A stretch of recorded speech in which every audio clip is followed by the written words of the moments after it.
Hello bankers, welcome back to sure increment. आज हम Indian economy and Indian finance system का module A का chapter 10 start करेंगे। The name of the chapter is climate change sustainable development goals SDGs। Before starting this video, thanks to all of you जो आप YouTube पे हमें इतना support दिखा रहे हैं। Keep supporting. हम इसी तरह GIB का पूरा सिलेबस यहाँ कंप्लीट कर लेंगे। एंड अपार्ट फ्रॉम यूट्यूब, हमारे टेलीग्राम चैनल का नाम है श्योर इंक्रीमेंट GIB। इस टेलीग्राम चैनल पर हमने चारों बुक्स के chapter wise notes plus chapter wise MCQs, इसके अलावा case studies, miscellaneous MCQs and previous year questions को डिस्कस किया हुआ है एज PDF। अगर किसी भी कैंडिडेट को इन सब में से किसी चीज़ की रिक्वायरमेंट है तो वो हमारे टेलीग्राम ग्रुप में जाकर इनको देख सकते हैं। टेलीग्राम ग्रुप का जो लिंक है वो मैं डिस्क्रिप्शन में ऐड कर दूंगा, आप वहाँ से रिडायरेक्ट हो सकते हैं। So let us start our chapter climate change sustainable development goals and SDGs।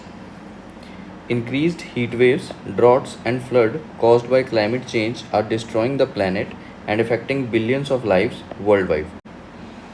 Climate change के कारण जो इंक्रीज्ड हीट वेव्स हैं, ड्रॉट्स हैं, फ्लड हैं, वो डिस्ट्रॉय कर रही हैं billions of life world wide. Despite the temporary reduction of CO2 emission in 2020, global energy related CO2 emission are projected to rebound and grow by 4.0% as demand for coal, oil and gas rebounds with the economy in 2021.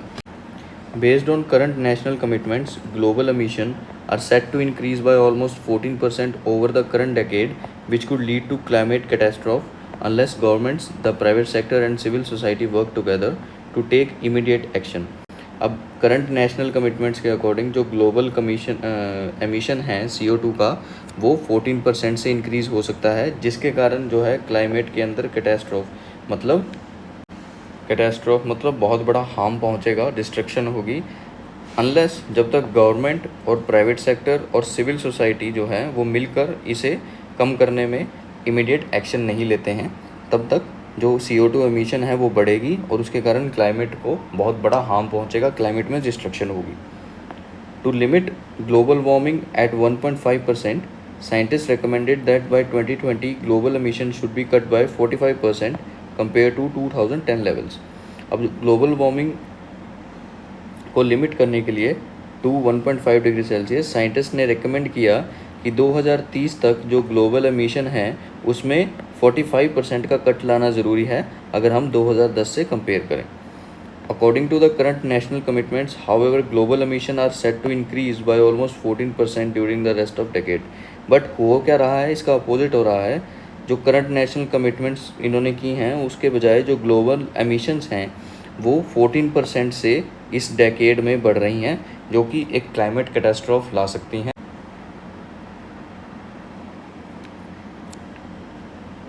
Long term changes in temperature and weather patterns are referred to as climate change. अब climate change होता क्या है, जब long term का change आता है temperature में और वेदर पैटर्न्स में, उसमें उसको हम क्लाइमेट चेंज कहते हैं। These variation may be natural, but human activities have been the primary cause of climate change since the 1800। अब climate change may be natural भी हो सकता है, बट जो अभी हमारे वर्ल्ड में क्लाइमेट चेंज हो रहा है वो प्योरली ह्यूमन एक्टिविटीज़ के कारण हो रहा है, mostly owing to the combustion of fossil fuel which creates heat trapping gases. और ह्यूमन के कारण कैसे हो रहा है, क्योंकि जो ह्यूमन एक्टिविटीज़ को फुलफ़िल करने के लिए जो भी हमारे को फ्यूल लगते हैं वो फॉसिल फ्यूल होते हैं, जैसे कि कोल, ऑयल एंड गैस। इनके कंबशन से क्या होता है, हीट ट्रैपिंग गैसेस जनरेट होती हैं।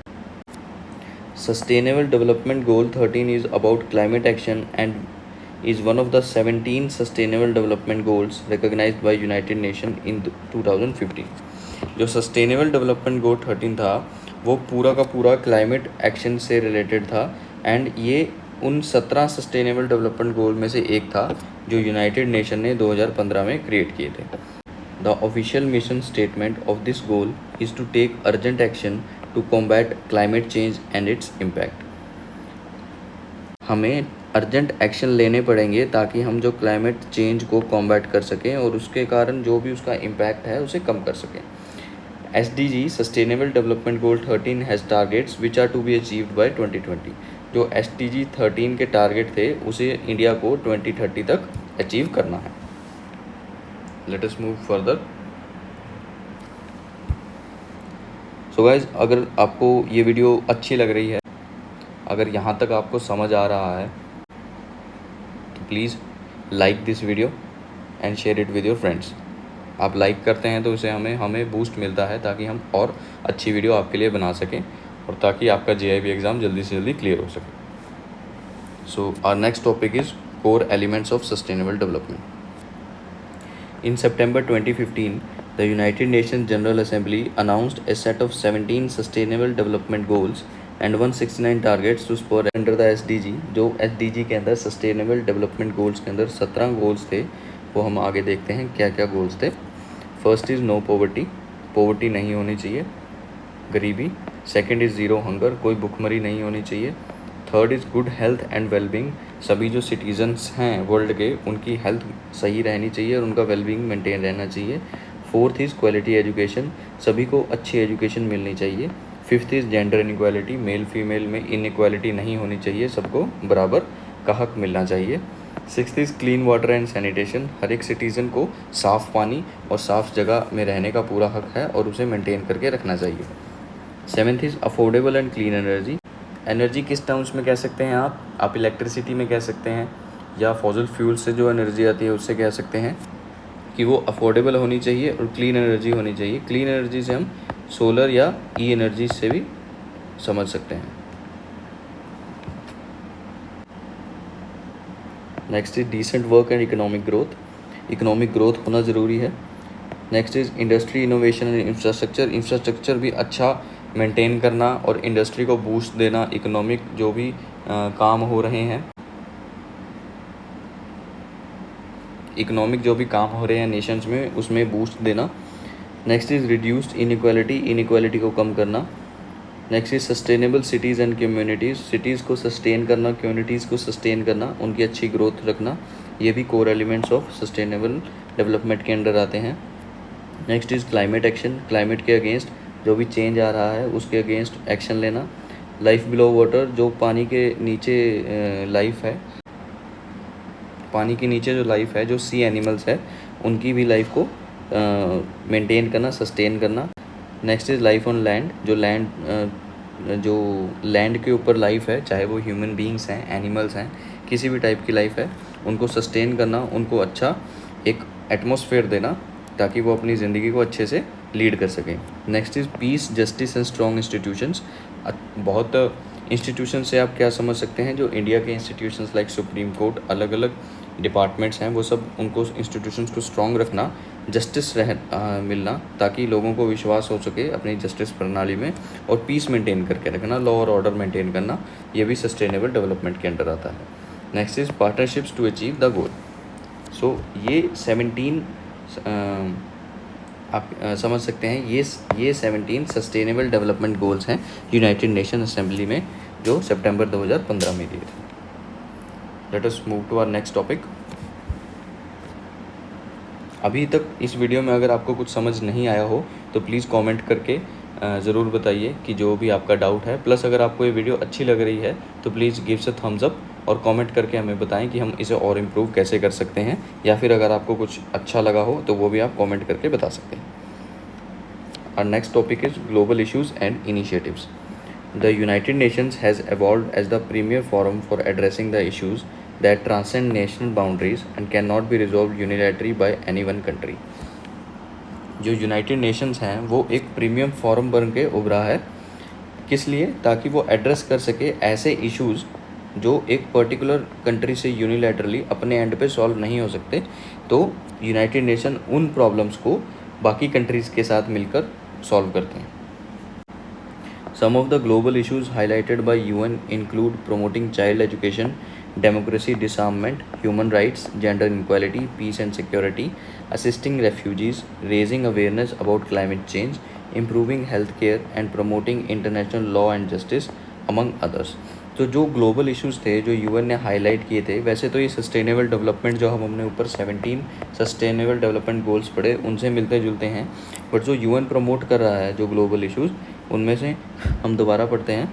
जो यूएन प्रमोट कर रहा है इश्यूज़ वो हैं child education, democracy, human rights, gender inequality, peace and security, assisting refugees, raising awareness about climate change, improving the healthcare, and promoting international law and justice, among others.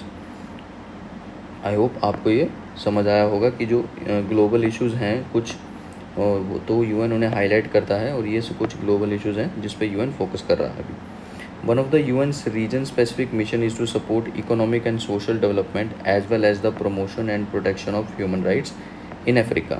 दोबारा reason specific बात करें America की, तो वहाँ का जो इनका mission है वो है कि इकोनॉमिक एंड सोशल डेवलपमेंट को सपोर्ट करना और वहाँ के जो ह्यूमन राइट्स हैं उनको प्रोटेक्ट करना। As practically every country in the world experiences an increase in the number and proportion of older people in its population, strengthening social security for the elderly is one of the UN priority areas. अब practically हम देखें कि हर country में जो old age people हैं, older people हैं, उनकी population बढ़ रही है, तो उनके लिए एक सोशल सिक्योरिटी मेंटेन करना यूएन का एक प्रायोरिटी का एरिया है, यूएन उसे प्रायोरिटी पर रखता है। यूएन का एक और चैलेंज जो उसे वो प्राइवेटाइज़ कर रहा है वो है HIV इन्फेक्शन। सो ये कुछ ग्लोबल इश्यूज़ थे और यूएन के जो उसके अगेंस्ट इनिशिएटिव लिए हैं वो हमने इसमें पढ़ा है। सो जो सस्टेनेबल डेवलपमेंट ग्रोथ हमने पढ़ा था, 17 सस्टेनेबल डेवलपमेंट गोल्स थे जो यूएन असेंबली ने 2015 में दिए थे। तो इंडिया की क्या प्रोग्रेस है उनके लिए, इंडिया उसके अंडर क्या कर रहा है, तो let us read some more India progress in SDGs. India has witnessed significant progress toward achieving the Sustainable Development Goal of the United Nations. India ने विटनेस किया है एक सिग्निफिकेंट प्रोग्रेस किसके अगेंस्ट, किसके टूवर्ड्स, सस्टेनेबल डेवलपमेंट ग्रोथ के जो भी United nation ने दिया था। अकॉर्डिंग टू नीति Aayog's SDG India index which highlights the country progress in social, economic and environmental development during the previous year, India has achieve significant progress in the areas of health, energy and infrastructure. NITI Aayog के according एक SDG India index है जो NITI Aayog declare करता है, वो क्या highlight करता है कि कंट्री की जो भी प्रोग्रेस है सोशल, इकोनॉमिक और एनवायरमेंटल डेवलपमेंट में पिछले साल में इंडिया ने एक सिग्निफिकेंट प्रोग्रेस को अचीव किया है। कौन से एरियाज़ में, हेल्थ में, एनर्जी में एंड इंफ्रास्ट्रक्चर में। SDG इंडेक्स कौन लॉन्च करता है, नीति आयोग, ये इंपॉर्टेंट क्वेश्चन है। SDG इंडेक्स कौन लॉन्च करता है, NITI Aayog. Since 2019 India total SDG score has increase from 60 to 66 in 2021 owing to nationwide improvements in clean water and sanitation and affordable and clean energy respectively. 2019 से जो India का total SDG score है वो 60 से 66 हो गया है, कब, 2021 में। और ये किस कारण हो पाया है कि कुछ इम्प्रूवमेंट्स हुई हैं क्लीन वाटर एंड सैनिटेशन में and affordable and clean energy में। Kerala ranked first on the index followed by Himachal Pradesh, Tamil Nadu, Andhra Pradesh and Goa.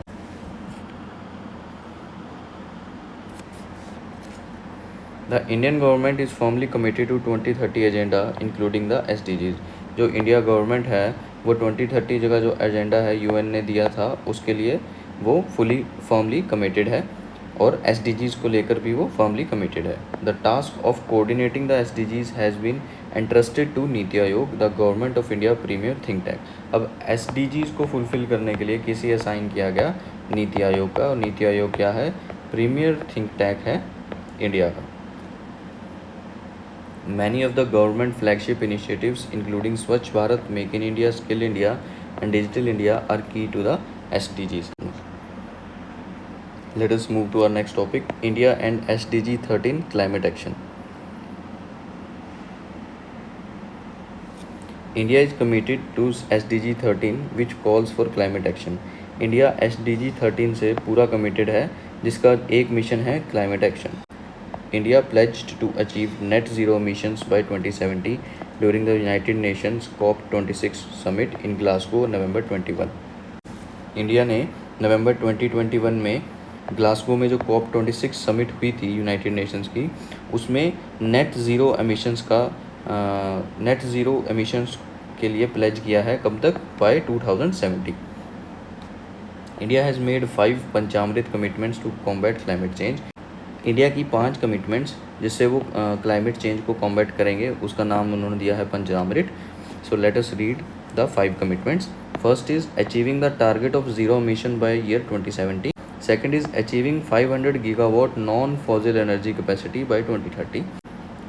Next is fulfilling 50% of its energy requirements from renewable energy by 2030.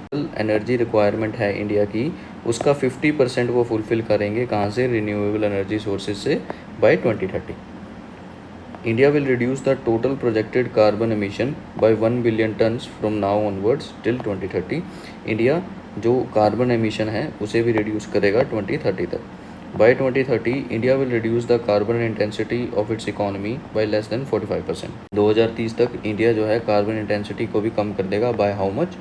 By 45%. At the COP26 meeting, India also announced One Sun, One World, One Grid OSOWOG with the goal of harnessing solar energy and ensuring that generated electricity gets to places that need it the most. COP26 meeting में India ने announce किया one sun one world one grid, जिसके under इनका गोल था कि जो solar energy है उसे इतना जनरेट किया जाए और उसे इंडिया के उन प्लेसेस तक पहुंचाया जाए जहां पे इलेक्ट्रिसिटी की सबसे ज़्यादा ज़रूरत है. India has also launched the Plastic Hackathon 2021 campaign to ensure that the country is free from single-use plastic by 2022. India ने COP26 में प्लेज लिया था, जिसके अंडर उन्होंने प्लास्टिक हैकाथॉन 2021 कैंपेन चलाया और इसका जो मोटिव था वो ये था कि जो सिंगल यूज़ प्लास्टिक थे उसे इंडिया को फ्री करना है, कब तक? 2022 तक. Let us read some more important data. The financial sector plays a key role in facilitating the massive reallocation of resources required for the economic transformation. Financial sector एक important role play करता है. किस लिए? क्योंकि financial sector ही reallocation करता है resources की, ताकि उस अलग अलग रिसोर्सेज को यूज़ करके इकोनॉमिक ट्रांसफॉर्मेशन लाया जा सकता है अलग अलग डिपार्टमेंट्स में. Given the important role played by bank in the intermediation and resource allocation across the economy, their strategic decision would be a key factor in the transition to a sustainable economy. अब banking के finance के लिए अगर banking का important role देखा जाए तो bank कहाँ इंटरमीडिएट करते हैं? तो कि उनका जो रिसोर्स एलोकेशन रहेगा. अगर बैंक्स प्रमोट करेंगे ग्रीन एनर्जी के लिए, उसके अंदर अगर गवर्नमेंट सब्सिडीज़ देंगी तो क्या होगा? तो जो इंडिया के लोग हैं वो ज़्यादा ग्रीन एनर्जी की तरफ आएंगे और उसे ज़्यादा यूज़ करने का ट्राई करेंगे अगर गवर्नमेंट ऑफ इंडिया उसे सब्सिडाइज़ करेगी और उसे प्रमोट करेगी. जिससे क्या होगा? जो CO2 एमिशंस हैं वो कम होंगे. कैसे कम होंगे? क्योंकि जो फॉसिल फ्यूल हैं वो कम बर्न होंगे और जो ग्रीन एनर्जी है उसे ज़्यादा यूज़ करेंगे, तो वो हमारे एटमॉस्फेयर के लिए भी अच्छा होगा. The Sustainable Finance Group in the Department of Regulation, Reserve Bank of India, carried out a survey in January 2022 to assess the status of climate risk and sustainable finance in leading scheduled commercial banks. Department of Regulation के अंदर एक sustainable financial group है reserve bank of India का.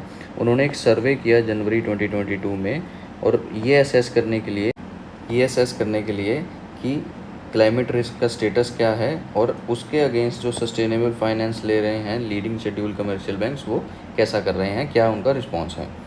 The response indicate that although banks have been begun taking steps in the area of climate risk and sustainable finance, there remains a need for concerted efforts and further action in this regard. According to sustainable finance group, उन्होंने क्या assess किया कि हालांकि bank कुछ initiatives लेना start कर चुके हैं in the area of climate risk and sustainable finance, but still there is a need of concerted effort. थोड़ा सा और एफर्ट लगाने की ज़रूरत है कमर्शियल बैंक्स को ताकि वो इसे और ज़्यादा अच्छा प्रमोट कर सकें. At the UN Climate Summit COP27 in Egypt, November 2022, the member countries have reached a consensus to establish a fund to address loss and damage due to climate change induced disasters.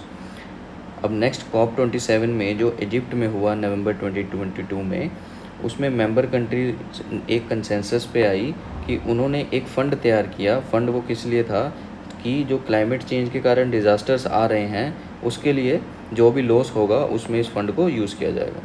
Government of India has welcomed the aforementioned decision and pledged solidarity with the resolution of transition to sustainable lifestyles and sustainable patterns of consumption and production in our efforts to address climate change.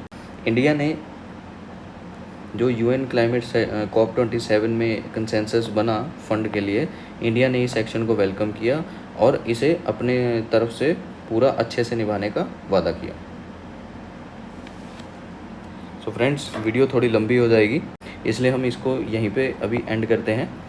इस chapter का जो next part है वो हम part second में discuss करेंगे। Till then keep studying. Thank you.